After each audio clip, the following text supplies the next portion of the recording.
Hi guys, meet again for topic of National Innovation System. I just want to finish it off. So basically, this is what we call it a National Innovation System. Is basically a system. Is a support system to generate or produce or sustain innovation in one economy. So the objective of this lecture is to basically to have a for you to understand why certain nations are stronger record of innovation. Second is to distinguish the institution and policies that influence the rate of innovation. Analyze the nature and the institution that contribute to innovation. And last but not least, to evaluate the policies that contribute to the innovation.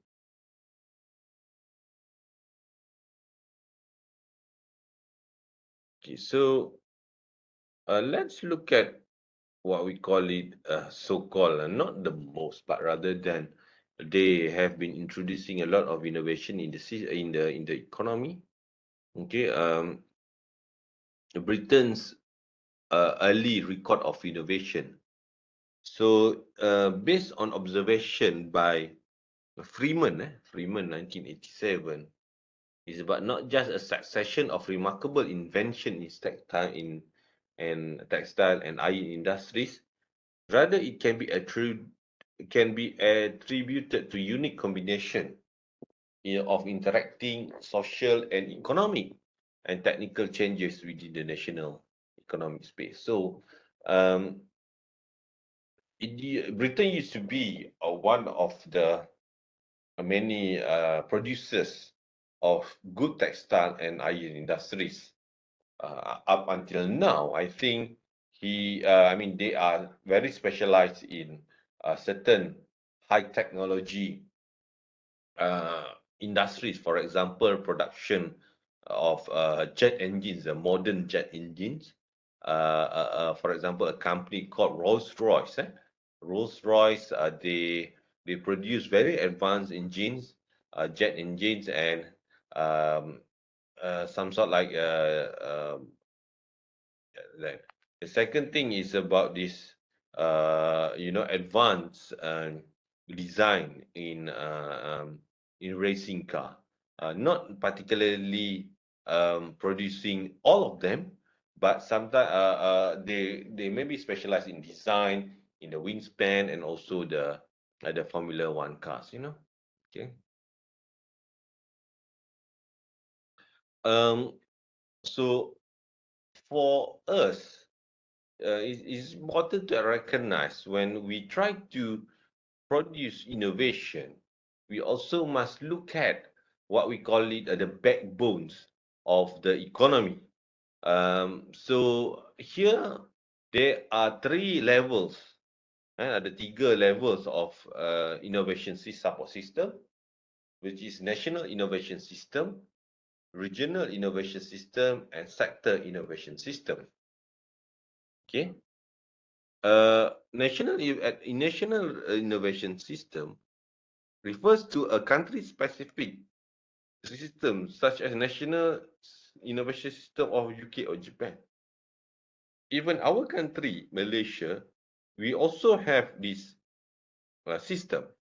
I think the main player or the main stakeholders of the system is the government through Ministry of Science and Technology and other ministries as well. It's not necessarily goes to MOSTI, but also can be in a Ministry of Higher Education, Ministry of Health, and Ministry of Education itself. So next level, a downward level, we can see regional innovation system, which is innovation based on a specific location or place, such as Silicon Valley in California, and also Motorsport Valley in Oxfordshire. United Kingdom. We do have last time an active, and I think it's still active until today, MSC, Malaya Multimedia Super Corridor, or even, for example, yeah, MSC is one good example of what we call it regional innovation system, but more or less we mark it as a national innovation system. Okay, because our country is not that big, and the MSC is supposed to house an advanced IoT, Internet of Things company, but now we do not have a design. I would say we do not have a designated area to this one. Third is the sector innovation system and industry-specific innovation systems, such as those of pharmaceutical and aerospace industry. So, sector innovation system whereby last time in Malaysia we do have a biotechnology as nominated or national strategy important sector for us to move on with high technology industrialization. So these are the institutions involved in generating innovation: government, financial institutions, industry, educational institutions, science and technology, and also firms. They are interacting with each other in order to produce innovation and maintain it. Okay, for example, government, definitely they will lend their assistance in regulatory and also protection. Science and technology institution, they form a good alliances, or what we call it, with research lab and universities. Meanwhile, educational institution, for example, schools, colleges, and training providers, they are main support or main supplier of talented people to be in this national innovation system.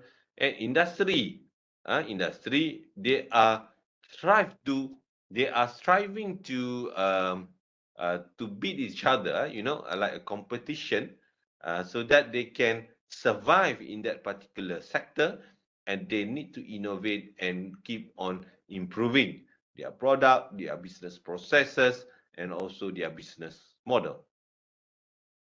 Meanwhile, financial institution, okay, bank and venture capitalists, they are there to support a riskier project, because like I mentioned in many just before lectures, prior lectures, that um, this whole idea of innovation is a risky process. It's a risky process. When you are dealing with risky process, you also need a partner that can compensate or tolerate, I would say, tolerate with that risk. This is the what we call the national innovation system of Japan and US, all that. So you can see that in Japan they have a higher R&D ratio. So they have been invested so much on this R&D to produce something new to the economy. Low proportion of military. So military is part of innovation. Some argue, for example, among the most advanced country in military sector is India and Pakistan. Yeah, so they are nuclear power of the world, right? Okay, so this is a bit of controversy. High proportion of R&D at firm level, about 60% in Japan. R&D and imported technology integrated into the production. That means there has been a technology transfer from outside to the stronger user, producer, and subcontractor, and strong incentive to innovate at the firm level and intensive experience of competition. Okay, so I think that's all, guys. Thank you very much for listening. Goodbye.